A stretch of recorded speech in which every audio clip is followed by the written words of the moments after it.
Hello friends, welcome to Punjab success mantra. आज one concept are day में बात करेंगे हम इंडियाज इनफॉर्मल इकोनॉमी के बारे में। तो इनफॉर्मल इकोनॉमी से आप क्या समझते हैं? इनफॉर्मल इकोनॉमी का मतलब है हमारा जो इनफॉर्मल सेक्टर है, जो लोग इनफॉर्मल सेक्टर में काम कर रहे हैं उनकी वजह से जो जीडीपी है वो क्या है, हमारी इनफॉर्मल इकोनॉमी का पार्ट है। तो इनफॉर्मल इकोनॉमी या इनफॉर्मल सेक्टर किसको कहते हैं? जिसमें कि जो वर्किंग कंडीशंस हैं वो इतनी अच्छी नहीं होती हैं। कोई फिक्स्ड वर्किंग आवर्स जो है वो लोगों के नहीं होते हैं।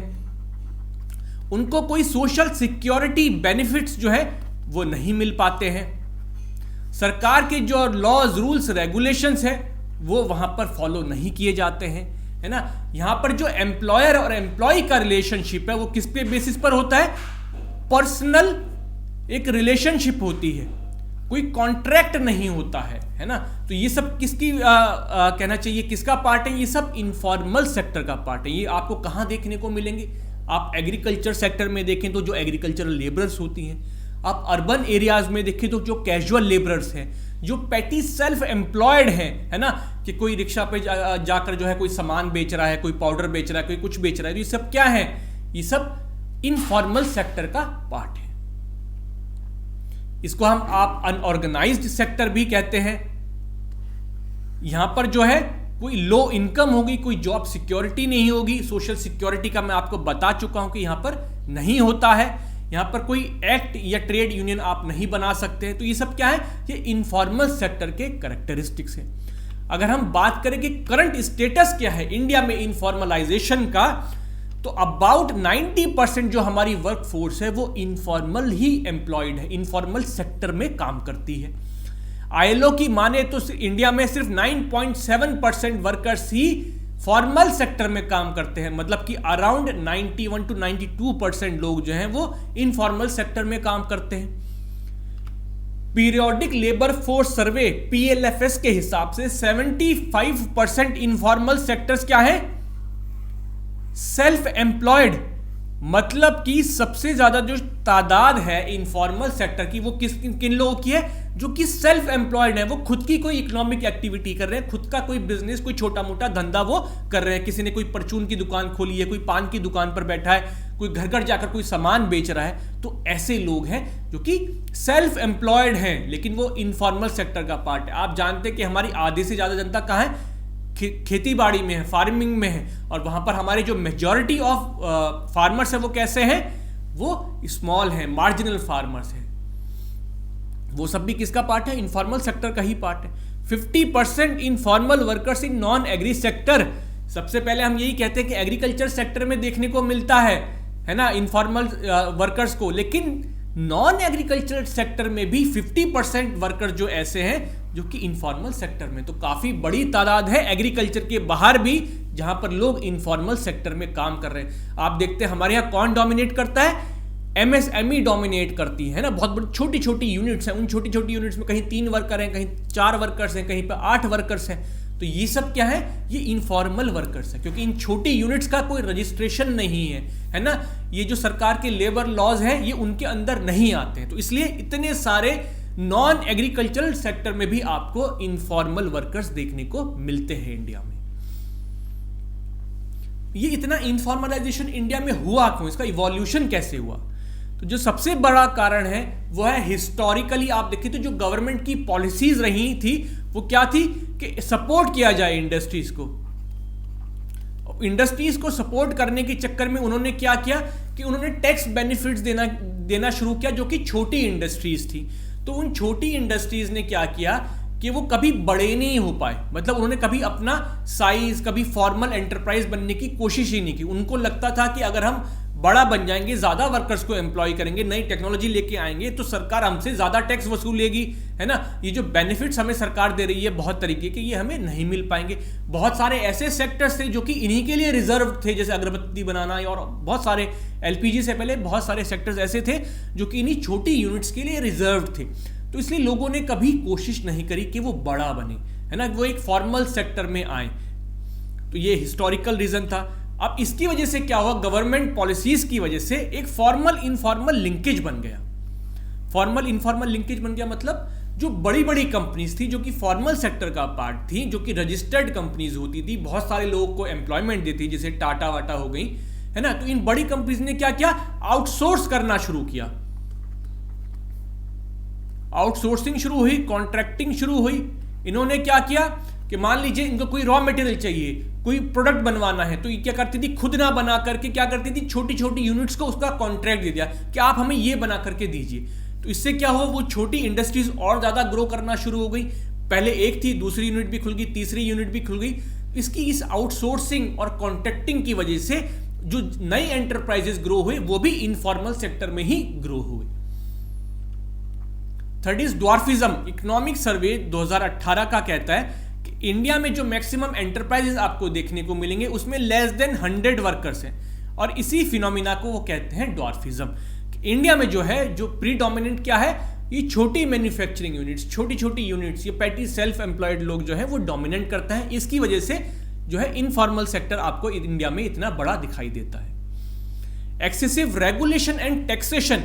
जो इंटरनेशनल इंस्टीट्यूशंस हैं जैसे कि IMF या वर्ल्ड बैंक, वो कहते हैं कि इंडिया में इनफॉर्मल सेक्टर इसलिए बड़ा है और इसलिए दूर नहीं हो रहा है क्योंकि इंडिया में जो है जो रेगुलेशंस हैं वो बहुत ज़्यादा हैं।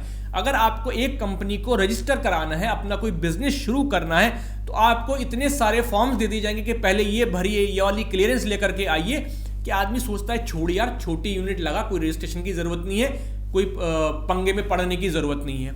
जो टैक्सेशन है वो भी बहुत हाई है।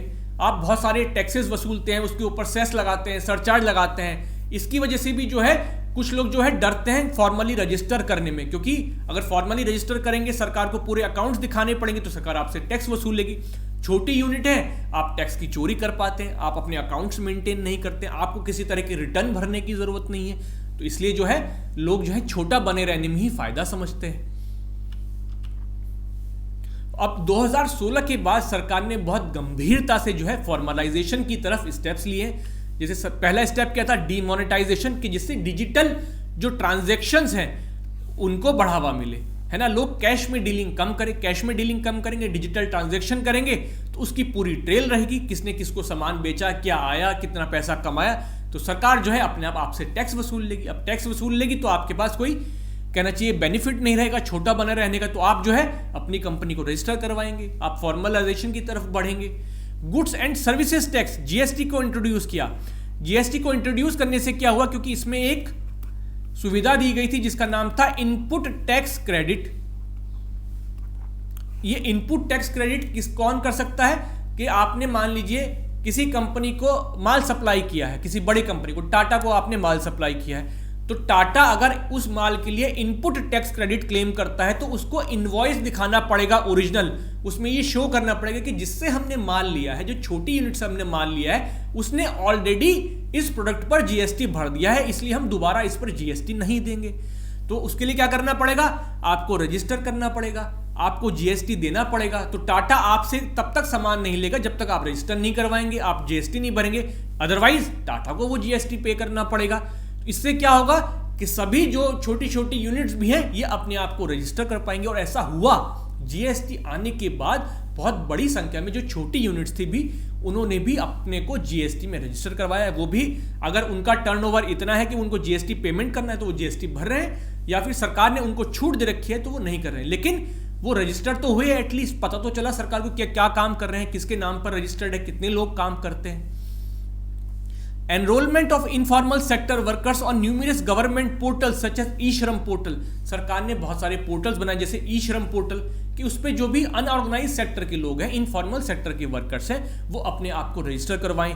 उनको सरकार ने कुछ बेनिफिट्स देना शुरू किया।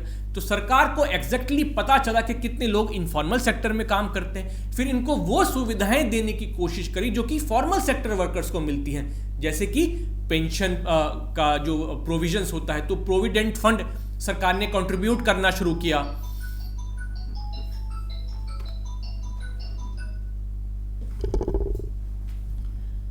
और उसके बाद जो है पेंशन्स हैं, उनकी जो लाइफ इंश्योरेंस है, जैसे जीवन ज्योति बीमा योजना लेकर के आए, अटल पेंशन योजना लेकर के आए, सो दैट जो अनऑर्गेनाइज सेक्टर, इनफॉर्मल सेक्टर के लोग हैं वो भी ये सारी सुविधाएं ले पाए। तो तो इतना क्यों हम फॉर्मलाइजेशन की तरफ बढ़ना चाह रहे हैं, क्यों इतना इंपेटस दे रहे हैं? वो इसलिए दे रहे हैं क्योंकि फॉर्मल सेक्टर जो है वो ज्यादा प्रोडक्टिव होता है, लोगों का एक मोटिवेशन होता है कि हाँ यार हमें काम करना है, क्योंकि उनको बहुत सारे बेनिफिट्स मिल रहे हैं, है ना। और फॉर्मल सेक्टर में कभी भी आपको कोई ऐसे ही बाहर निकाल के खड़ा नहीं कर देगा, उसमें कोई इनफॉर्मल सेक्टर में कोई जॉब सिक्योरिटी नहीं होती है, कोई फिक्स्ड वर्किंग आवर्स नहीं होते हैं, तो धीरे धीरे जो वर्कर की प्रोडक्टिविटी है वो कम होती चली जाती है। तो फॉर्मल सेक्टर लंबे टाइम में ज्यादा प्रोडक्टिव होता है। Informal sector represents under development. एक तरफ तो हम कह रहे हैं कि हम 5 ट्रिलियन इकोनॉमी बनने जा रहे हैं, हम दुनिया की 5वीं या 6ठी सबसे बड़ी अर्थव्यवस्था है, और दूसरी तरफ आपका जो मेजॉरिटी वर्कफोर्स है वो कहां पर है? इनफॉर्मल सेक्टर में। तो ये क्या दिखाता है? ये अंडर डेवलपमेंट दिखाता है कि आप यहां पर जो आप ग्रोथ और डेवलपमेंट की बात कर रहे हैं ये सिर्फ कुछ ही लोगों तक पहुंच पाया है ना। जो आपकी मेजॉरिटी पॉपुलेशन है वो अभी भी क्या है? वो अंडर डेवलप्ड है। क्योंकि अगर आप डेवलप्ड कंट्रीज की बात करें तो वहां की जो वर्कफोर्स है वो मेजॉरिटी किसमें है? फॉर्मल सेक्टर में है। वल्नरेबिलिटी ऑफ इनफॉर्मल सेक्टर, अगर आप बात करें वल्नरेबिलिटी की, तो ऑक्सफैम की एक रिपोर्ट आई थी कि जब कोविड आया 2020 में तो जितने भी वर्कर्स को ले ऑफ किया गया, जिनको नौकरी से निकाला गया, उसमें से 75% किसके थे? इनफॉर्मल सेक्टर के लोग थे। तो आप देखिए कि कभी भी जब कोई एडवर्स कंडीशन आएगी तो उसकी जो सबसे पहली गाज गिरेगी वो किस पे गिरेगी? इनफॉर्मल सेक्टर के लोगों पर गिरेगी। तो बहुत वल्नरेबल हैं ये लोग। लॉस टू गवर्नमेंट, गवर्नमेंट को क्या लॉस होता है? टैक्सेस का लॉस होता है, क्योंकि जो यूनिट्स हैं ये आपके जो लॉज रूल्स रेगुलेशंस है उनके दायरे में नहीं आती हैं। सरकार को पता ही नहीं होता, क्योंकि ये लोग रिटर्न ही नहीं भरते हैं कि ये इन्होंने कितना कमाया, कितना बेचा। तो सरकार को टैक्स का लॉस होता है ना। जो पोटेंशियल इन्वेस्टमेंट सरकार आगे जाकर के कर सकती थी वो नहीं कर पाती, क्योंकि उसके पास इतने टैक्सेस नहीं आ रहे। इतने स्टेप्स के बावजूद भी इनफॉर्मल सेक्टर क्यों चल रहा है? क्योंकि अभी भी जो उसके मूल कारण थे, जो रूट कॉजेस थे, उनको हटाने की इतनी ज्यादा कोशिश नहीं की गई है। अभी भी बहुत सारी ऐसी स्टेट रेगुलेशन है। सेंट्रल गवर्नमेंट ने अगर ईज किया है तो वहीं बहुत सारी स्टेट गवर्नमेंट की भी रेगुलेशंस होती हैं, है ना। म्युनिसिपैलिटीज की अपनी रेगुलेशंस होती हैं। तो उन सब पर भी जो है हमें काम करने की जरूरत है, सो दैट कि कम से कम जो है रेगुलेशंस हो, ईज ऑफ डूइंग बिजनेस हो, सो दैट ये बिजनेस चालू करना जो है इतना डिफिकल्ट ना हो पाए, कंपनीज को रजिस्टर करना, अपना बिजनेस करना इतना डिफिकल्ट ना हो, जो रिटर्न्स हैं वो सेल्फ सर्टिफाई हो, है ना, कम से कम उनको रिटर्न भरने पड़े। हिस्टोरिकल फैक्टर, हिस्टोरिकली जो है हम क्या रहे हैं? बैकवर्ड रहे, एग्रीकल्चर पर डिपेंडेंट रहे। अभी भी जो है हम ज्यादा लोगों को एग्रीकल्चर से बाहर नहीं निकाल पाए। इसकी वजह से भी क्या है कि जो लोग एग्रीकल्चर में काम कर रहे हैं वो एक इनफॉर्मल सेक्टर की तरह, क्योंकि वहां पर कोई सोशल सिक्योरिटी नहीं है, कोई वर्किंग आवर्स नहीं है। तो ये एक मेजर मुद्दा है कि जब तक हम लोगों को एग्रीकल्चर से निकाल के फॉर्मल सेक्टर की जॉब नहीं दिला पाएंगे तब तक हमारा इनफॉर्मल सेक्टर आपको बड़ा ही दिखाई पड़ेगा। हाई टैक्सेशन, जो हम ऑलरेडी बात कर चुके हैं। स्लो डिक्रीज, ये कहा जाता है कि जैसे ग्रोथ होती है, डेवलपमेंट होता है, तो जो इनफॉर्मल इकोनॉमी है ये डिक्रीज करती है, लेकिन ये इतनी तेजी से डिक्रीज नहीं करती जितनी कि आपकी इकोनॉमिक ग्रोथ जितनी तेजी से बढ़ती है। इसको टाइम लगता है। शुरू में इनफॉर्मल इकोनॉमी हो सकता है कि आपकी बढ़े, लेकिन कुछ टाइम के बाद ये डिक्रीज होना शुरू करेगी। तो इंडिया अभी उस थ्रेशोल्ड पर, उस लेवल पर नहीं पहुंचा है जहां पर ये तेजी से डिक्रीज करना शुरू करे। अब आगे क्या करना चाहिए? वे फॉरवर्ड क्या होना चाहिए? तो वे फॉरवर्ड में जो सबसे पहला काम करना है आपको ease of doing business.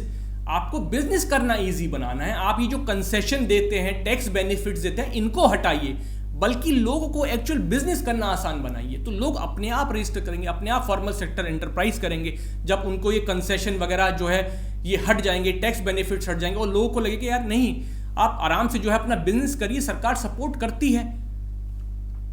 Skill development, जो लोग आज बहुत सारे ऐसे लोग हैं, हमारी वर्कफोर्स ऐसी है कि जहां पर आप देखते हैं कि सिर्फ 2% लोग ही क्या हैं, वो स्किल्ड हैं। तो ये लोग कभी एक अच्छा जॉब नहीं पा पाएंगे, किसी अच्छी कंपनी में अच्छा जॉब नहीं कर पाएंगे, क्योंकि इनके पास स्किल्स नहीं है। तो लोगों को स्किल्स को डेवलप करना है, चाहे वो कम्युनिकेशन स्किल्स हो, चाहे वो लोगों की किसी वोकेशन से, किसी प्रोफेशन से जुड़ी हुई स्किल्स हो, सो दैट उनको अच्छा जॉब मिल पाए, एक फॉर्मल सेक्टर का जॉब मिल पाए जो सिर्फ मजदूरी से थोड़ा बढ़कर हो। इंप्लीमेंटेशन ऑफ लेबर लॉज, आपने क्या किया है? आप 4 लेबर कोट्स लेकर के आए हो, आप इनको क्या करिए, इनको जल्दी से जल्दी आप इंप्लीमेंट करने की कोशिश कीजिए, क्योंकि इसमें वो सारी बातें हैं जो चाहिए एक फॉर्मल सेक्टर में, कि सोशल सिक्योरिटी हो, है ना, आप जिसमें कि हो कि मिनिमम वेजेस मिलनी चाहिए, क्या वर्किंग आवर्स क्या होनी चाहिए, ओवर टाइम का पेमेंट कैसे होना चाहिए, जो इन सब चीज़ों के बारे में डील करता है। तो अगर आपने इनको इम्प्लीमेंट करवा दिया तो ऑब्वियसली ये जो सारे एंटरप्राइजेज आज इनफॉर्मल सेक्टर में दिखाई देते हैं, जिनकी वर्किंग कंडीशंस ऐसी हैं जो कि इनफॉर्मल बनाती हैं इनको, ये सारे जो है अपने आप ही इनफॉर्मल सेक्टर से निकल के फॉर्मल सेक्टर की तरफ बढ़ जाएंगे। अगर हम बात करें कि किस तरह का एमसीक्यू इससे आ सकता है इस कॉन्सेप्ट से, तो वो देख लेते हैं। Which of the following statements is not true regarding the informal sector in India? A, about 90% of our labor force is engaged in informal economy. B, informal sector is characterized by lack of social security measures. C, introduction of GST is the only step taken by government to provide impetus towards formalization. या D, all of the above are true. तो पहला जो statement है ये correct है, दूसरा statement भी correct है, तीसरा स्टेटमेंट अगर आप बात करें तो इसमें बोला गया कि introduction of GST is the only step. नहीं, ये सिर्फ ओनली स्टेप नहीं है, सरकार ने और भी स्टेप लिए हैं, तो ये स्टेटमेंट जो है वो करेक्ट नहीं है। तो इसका आंसर क्या होगा? Answer should be C. Mains question की बात करें तो मेंस में क्या पूछा जा सकता है कि India's informal economy has outgrown its formal economy. In this context discussed what are the challenges and why India needs to push for formalisation as it eyes 5 trillion economy. तो ये आपको मेंस में क्वेश्चन पूछा जा सकता है। Thank you so much friends, next lecture में फिर से मिलेंगे एक नए कॉन्सेप्ट के साथ। तब तक आप इस लेक्चर को देखिए और कॉन्सेप्ट को समझने की कोशिश कीजिए। Thank you.